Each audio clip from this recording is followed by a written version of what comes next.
قسمت پنجم از جوابی شبهات ملحدین. نحمده و نصلی علی رسوله الکریم. دوستان زن محترم، رسیدیم به قسمت پنجم از جواب شبهات ملحدین.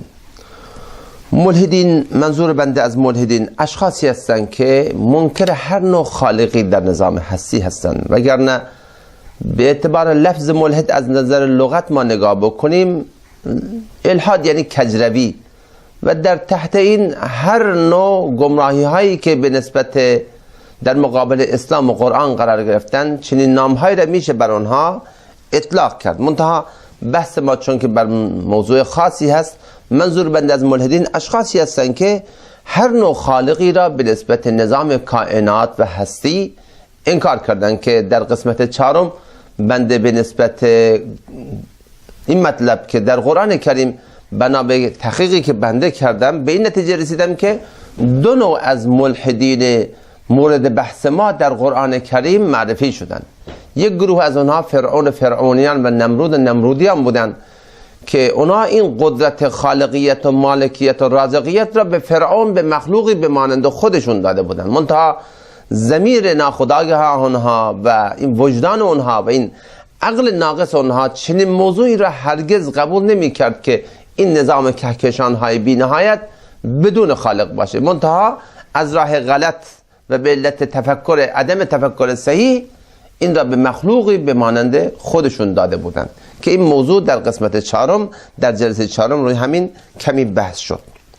حالا نوع دوم از ملحدین که در قرآن کریم الله متعال اونا را معرفی کرده، اینا منکر هر نوع خالقی به نسبت نظام کائنات هستند و به نسبت چنین اشخاصی در قرآن کریم در چند آیه در سوره جاثیه آیه 24 25 26 به نسبت اونها الله متعال آیاتی چند را نازل کردند. شاید حالا جای سوال باشه که چطور به نسبت فرعون و فرعونیان این همه آیات و نشانه های بسیار زیادی الله متعال به نسبت این قوم نازل کرده، چرا به نسبت این اشخاص اینقدر آیات کمی نازل شدن؟ بله، این به خاطر این دوستان عزیزان گرامی که در قرون گذشته قبل از اسلام و بعد از اسلام هم همیشه چنین گمراهی هایی که هر نوع خالقی را انکار بکنن در نظام انسانیت و در مابین انسان ها بسیار کم بوده. امروز هم همین طوره. امروز هم این چنین اشخاص تعداد زیادی ندارن به نسبت اشخاصی که به دین و به آیین و به زندگی بعد از مرگ از هر نوع، حالا مسیحی باشه، یهودی باشه، ایمان داشته باشن، به نسبت اون اشخاصی که باور دارن، اون اشخاص ناباور بسیار کم هستن. منتها بحث سر اینه که خب فضای مجازی هست و در فضای مجازی دیگه کفار و ملحدین با سرمایه گذاری هایی که کردن این موضوع را خیلی شروع کردن و اینطور جلوه دادن که برای خیلی از دانشمندها و خیلی از انسانها ظاهرا اینطور مشخص میشه که ملحد دارن زندگی میکنن. حالا اینکه این هم دروغی بیش نیست دوستان عزیزان گرامی. ملحد به معنای کجرو هست.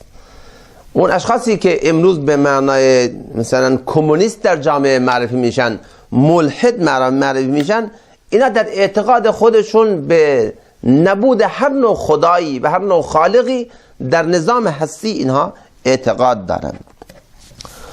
لذا الله متعال در آیات 24 و 25 و 26 سوره جاثیه به نسبت اعتقاد این اشخاص الله متعال آیاتی چند را نازل کردن که من برای شما این چند آیات را انشاءالله ترجمه خواهم کرد.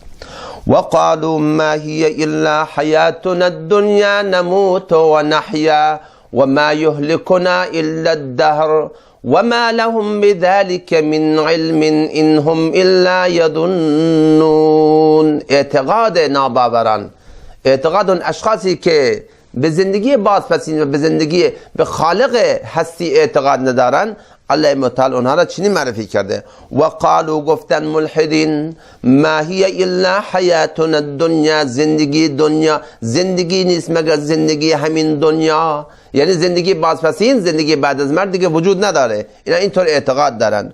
و قالو گفتن ملحدین ما هی الا حیاتنا الدنیا، زندگی نیست مگر زندگی همین زندگی دنیا هست. نموت و نحیا، ما در همین جا میمیریم، در همین جا زنده میشیم. و ما یهلکنا الا الدهر، ما را نمیکشه مگر طبیعت میکشه. همین گذشت شب و روز و آمدن فصل ها و همینطور آمدن سال ها ما را به مرور زمان پیر میکنه و همین زندگی که چیزی که داریم ما ببینیم همینه و علت به وجود آمدن ما و علت مردن ما هم کلا بر همین چیزی هستش که ما به چشمان خودمون داریم میبینیم. الله متعال به نسبت این اشخاص فرمودن و ما لهم بذلک من علم، اینا بر گفته خودشون به نسبت این موضوع علمی ندارن، بلکه اینها هم الا یظنون، بلکه اینا گمان میکنن که چنین چیزی هست. خب حالا موضوع سر اینه الله متعال در کتاب خودشون به نسبت اون اشخاصی که به نسبت مسائل اطراف خودشون از نظر عقلانی و تفکر و فکر کردن برخورد میکنن، الله متعال نشانه های بسیار زیادی را به نسبت این اشخاصی که به نسبت مسائل اطراف خود عقلانی برخورد میکنن معرفی کردن. چنانکه بنده آیاتی چند را میخوانم. الله متعال به نسبت زندگی بازپسین، زندگی بعد از مرگ، این اشخاصی را که به زندگی بعد از مرگ ایمان ندارن، الله متعال متذکر شدن که فلینظر الانسان مما خلق، این انسانی که به زندگی بازپسین، به زندگی بعد از مرگ ایمان نداره، این انسان فکر بکنه. به چه چیزی فکر بکنه؟ به زندگی خودش فکر بکنه، به خلقت خودش فکر بکنه. فلینظر الانسان مما خلق، انسان نگاه بکنه برای ایمان آوردن به الله متعال، برای ایمان آوردن به زندگی بعد از مرگ که انسان از چه چیزی آفریده شده. خلق من ماء دافق، آفریده شده از آبی جهنده. آب از کجا خارج میشه؟ یخرج من بین الصلب و الترائب، این آب خارج میشه از میان کمر مرد، از میان سینه زن. انه، حالا همون ذاتی ما را آفریده، همون ذاتی که ما را از همین نطفه ناپاکی آفریده. الله متعال اینجا نام گرامی خودشون را نیاوردن، بلکه اشاره کردن انه، همون ذاتی که ما را بر آب نقاشی کرده. انه علی رجعه لقادر، بر اینکه انسان را دوباره زنده بکنه 100% قادر هست. برادران گرامی عزیزانی که به این تفکر غلط افتادین، واقعا خواهش من از شما اینه، شما که به نسبت این مسائل عقلانی برخورد میکنین، سوای اون اشتباهاتی که به ظاهر انواع دکترسها آمدن از قرآن گرفتن، حالا اون مثال بذار سرجای خودش باشه، به نسبت اون مثال انشاءالله خواهیم رسید. انسان خودش تفکر بکنه به نسبت این مسائل، که تو در خودت فکر کن، به نسبت خلقت خودت فکر کن. اون ذاتی که برای شما از نیستی بسی آورده، آیا اون قادر بر این نیست که ما را دوباره زنده بکنه؟ الله متعال حالا به نسبت این موضوع، به نسبت خلقت انسان و به نسبت زندگی بازپسین انسان، دلایل خیلی بسیار زیادی در قرآن کریم الله متعال بیان کردن.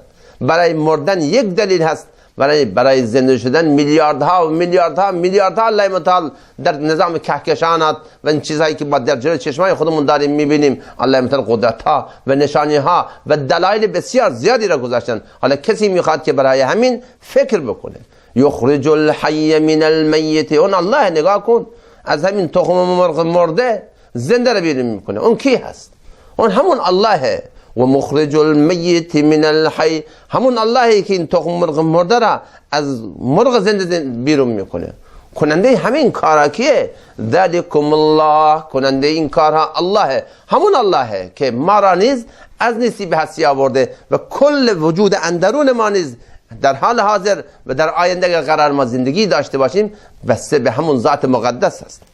حالا بگذاریم از این مباحث. اینجا الله متعال بعد از اینکه آیات بسیاری را برای چنین اشخاصی که ظاهرا به نسبت این مسائل عقلانی برخورد میکنن با اونا گفته میشه، منتها اونا راه عناد و دشمنی و کجروی را در پیش گرفته.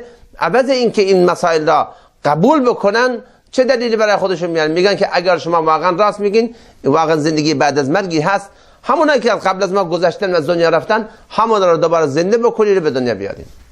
کسی که نمیخواد قبول بکنه دیگه اون دیگه نمیشه مجبور کرد. و اذا تتلا علیهم آیاتنا بینات، الله متعال فرمودن وقتی که ما برای اونا آیات دلائل واضح و نشانی های واضح خودمون را بر اینکه ما الله قادر هستیم بر اینکه آنها را دوباره زنده بکنیم نازل میکنیم بر آنها خوانده میشه. ما کان حجتهم الا ان قالوا ائتوا بآبائنا ان کنتم صادقین. چه دلیلی داشتن بر این مطلب که بخوان این مطلب را انکار بکنن؟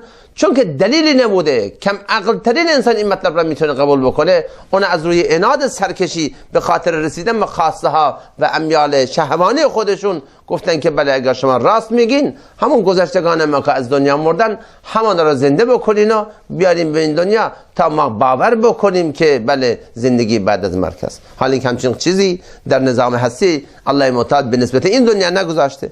الله متعال فرمودن که بله قل الله یحییکم، بگو اون الله هست که شما را زنده میکنه، در حال حاضر هم همون داره زنده میکنه. ثم یمیتکم، و او شما را دوباره خواهد کشت. ثم یجمعکم، دوباره شما را جمع خواهد کرد الی یوم القیامت، در روز قیامت، اون قیامتی که لا ریب فیه، در اون کوچکترین شکی وجود نداره. ولکن اکثر الناس لا یعلمون، لیکن مشکل اینجاست که اکثر انسان ها به نسبت این مطلب آگاهی ندارن. دوستان عزیز گرامی، لذا انشاءالله در قسمت های بعدی به نسبت مشکلات دیگری که این عزیزان ملحد ما به نسبت ذات حق، اون ذاتی که اونها را آفریده و ما را نیز آفریده پیدا کردن و به نسبت زندگی بعد از مرگ انشاءالله با همدیگر مذاکره خواهیم داشت و انشاءالله که الله متعال این زحمات را از همه ما هم قبول بکنه. و السلام علیکم و رحمت الله و برکاته.